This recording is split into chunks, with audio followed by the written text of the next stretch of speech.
The first knock was patient, like a fingertip circling a bruise. It came at 12:01 a.m., clean and definite, 3 beats spaced far enough apart for Emily to decide she had misheard each one. She turned the TV louder. A laugh track drowned for a second beneath the hollow echo in the hall. Her phone vibrated, a notification without a sender. "Don't open, count first." She frowned, crossed the carpet barefoot, and pressed an eye to the peephole.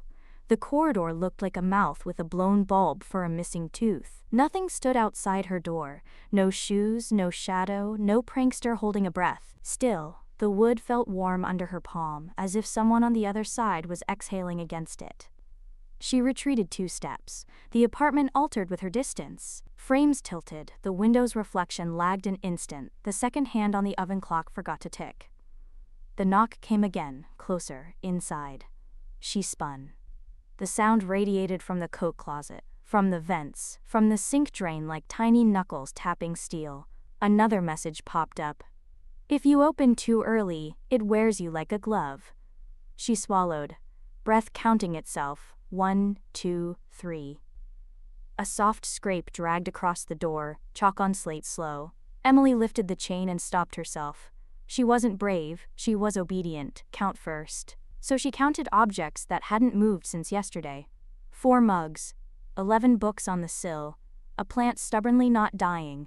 On 30, the lights guttered and bloomed again. Something in the reflection behind her blinked wrong, late by a heartbeat, grinning with a mouth that her own face didn't have. The peephole darkened, not with a figure, with absence. A cutout circle of deeper night covered the fisheye glass as if held an inch away. She whispered, "Who's there?" The phone answered for the hall. "You." The chain shivered like a thin rib. The first knock she could name came then, not wood on wood, but bone on doorframe. As gentle as a promise you don't mean to keep. It timed itself to her pulse, teaching it a new rhythm. 3 beats, then a breath, then 3 again. By the time she realized she was matching it, breathing when it told her, waiting when it held, midnight had started over inside her, and every clock in the apartment insisted it was 12:01 a.m. again.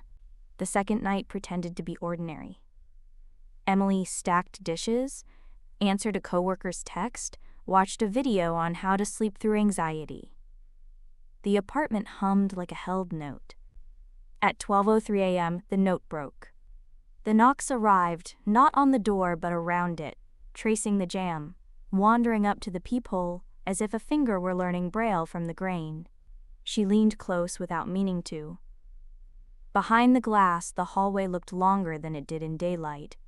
Something at the far end blinked, a coin flash of eye or metal, then died. Her phone vibrated. "You opened last night," said the unsaved number that wasn't a number. "You didn't use your hands." Emily backed away until the couch kneecapped her. She hadn't. She had kept the chain on, the deadbolt thrown, the handle cold. "Not your hands," the next message corrected, as the apartment's vents sighed together. She noticed the wet first by smell, earth, iron, damp wool.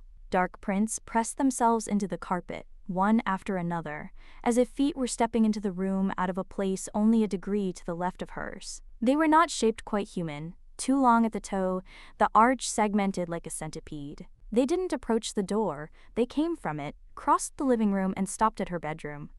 The door swung an inch, then an inch more, with no squeal from the hinge. Cole drafted out, bringing with it a whisper that matched her voice perfectly. "Don't count the wrong things." She typed and erased help 3 times. The router lights winked a private Morse. The TV remote refused to lower the volume. A laugh track chirped across a scene she didn't remember cueing, wound down, and repeated, slower, like tape dragged by a magnet. "You already let it in," the message insisted. "You said yes with your breath." She held it, suddenly childish, cheeks ballooning, until the prints darkened and sank and the carpet rebounded, innocent as a made bed. In the peephole, the absence reappeared. Closer this time, black pressed to the glass as if the night wanted to wear her eye. She turned off every light. The knocking stopped. In the hush, water ran somewhere it shouldn't. and she understood the building had more doors than the landlord admitted on the lease. The third night, she gave up pretending sleep was possible. She sat at the kitchen table with the knife she once used to open boxes from Better Mornings. At 3:33 a.m., the thudding started mad, like fists in a sack. Picture frames juddered.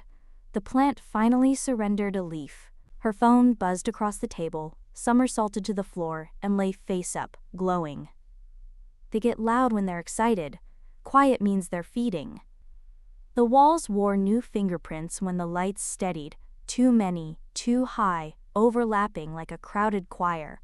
Some small like a child's powdery clap, some with palms wide as plates, a few with extra knuckles. They were smeared not only in brown black, but in pale ash, as if prints could be made of temperature. Near the ceiling, in strokes that couldn't have been reached without a ladder she didn't own, someone had written, "Count them." Emily counted because she always obeyed rules. 27, 41, 63, then she ran out of wall and kept finding prints. They repeated under the paint, ghosted on the refrigerator's metal, patterned the microwave's door when it fogged with its own breath. Her voice came from the sink. Not her mouth, her voice, resonant in the drain as if the pipes were tuned for it. "Police won't come, sink," Emily told Air Emily. "They never do for doors that open inward." The phone lit. "Stop offering yourself, offer anything else." The knife's edge shone ridiculous and clean, the knocking concentrated to a point behind the peephole, a rattle faster than human bones. She dragged the couch to block the door. She dragged the bookcase. She packed the space with furniture that felt suddenly light, the way objects do in recurring dreams.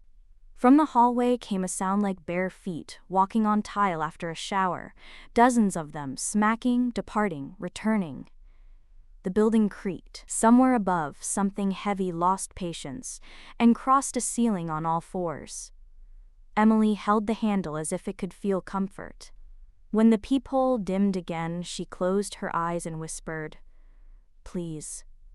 Not to the thing, but to the version of herself that had begun answering messages from no one. The reply arrived soft as lint. "Please" is a kind of yes. By morning, normal people existed. A neighbor wrestling trash, a courier laughing into a headset, an old woman walking a dog that refused to pass Emily's door. She rode the elevator down with a bag she filled just to have a reason to leave. The basement smelled of coins and rot. Pipes clanged from somewhere too far to be here. She followed the knocks the way you follow thunder when you're foolish enough to think you can outrun rain. A maintenance room crouched behind a stack of unused tiles. The key on her ring that had never matched any lock slid home. She didn't remember receiving it. Inside, a single wooden door had been nailed shut long ago. The nails had the oxidized color of dried blood at the edges. Water pulsed through the cracks, thick, almost syrupy, making the wood swell. She pressed an ear to it. From behind came her voice, muffled as if spoken through a towel. "Emily, don't leave me here." Her throat closed. She typed, "Who are you?" The answer arrived without signal or app. "You, but hungry. You, but on time." The nails squealed and bent a little, like teeth gnawing spoons. The pipes around the room began to beat in rhythm. She could map the building by it. 3A, bathroom. 4C, kitchen sink. Lobby, radiator. The rhythm insisted. 3, breath, 3. "If you don't open," said the message, "it will come through the vents. It will borrow mouths." She threw her weight against the door in refusal and felt it lean back. Something on the other side leaned with equal patience. The floor grew slick beneath her shoes. The leak ran clear now, then pink, now clear again. She saw shapes in the water only when she refused to look. Eyelid, tooth, a fish skeleton rearranging itself into a hand. "You don't have to let me out," her voice coaxed. "Just count with me." She counted. On 30, something counted in return from the dark, louder, delighted that she finally knew the game. The last text, polite as a calendar reminder, "Tonight." She left the basement door shut and barricaded her own. But appointments keep themselves. At 12:15 a.m., the chain lifted without her touching it, as if a polite host had arrived inside to help. The bolts whispered. Emily stood in the middle of her living room, nowhere to run within the small geography of a rented life. The door opened, not outward, but inward, and then inward again, like a throat. Shadows poured through, but they were not absence. They had texture, a dust made of memory. Something crawled out of that second dark, wearing her posture like a dress. Up close, the wrongness bloomed, an extra fold at the corner of its mouth, pupils lazy as oil, skin with the matte finish of a photograph left in a sunny window too long. It smiled exactly the way Emily had been practicing in selfies she never posted. "I've been knocking for years," it said in her intonation, a precise mimicry that made her own voice unfamiliar to her. "You finally learned to answer." She lifted the box knife, the blade wavered in a hand that belonged to both of them. "What are you?" The thing looked delighted. "Timely," it said, and stepped once so their shadows overlapped and fitted like palms. Her phone buzzed. "Offer anything else." She thought of the plant, the mugs, the 11 books, the couch, her heartbeat. She thought of the neighbor's dog that wouldn't walk past. She swallowed and said nothing at all, which the apartment accepted as another yes. The thing leaned until its forehead touched hers, gentle as sisters conspiring. A cold bloomed behind her eyes, as if the peephole had been installed inside her skull. She saw for a moment the hallway not as a corridor, but as a vein, doors like valves, every tenant a beat in a heart they didn't know they fed. "Your turn?" it whispered, breath as sweet as old water. The door yawned wider. The apartment's clocks remembered how to move. Morning neighbors later swore that someone knocked from inside Emily's place, the rhythm patient, instructional. 3, breath, 3. Those who counted along found their own doors warmer under their hands.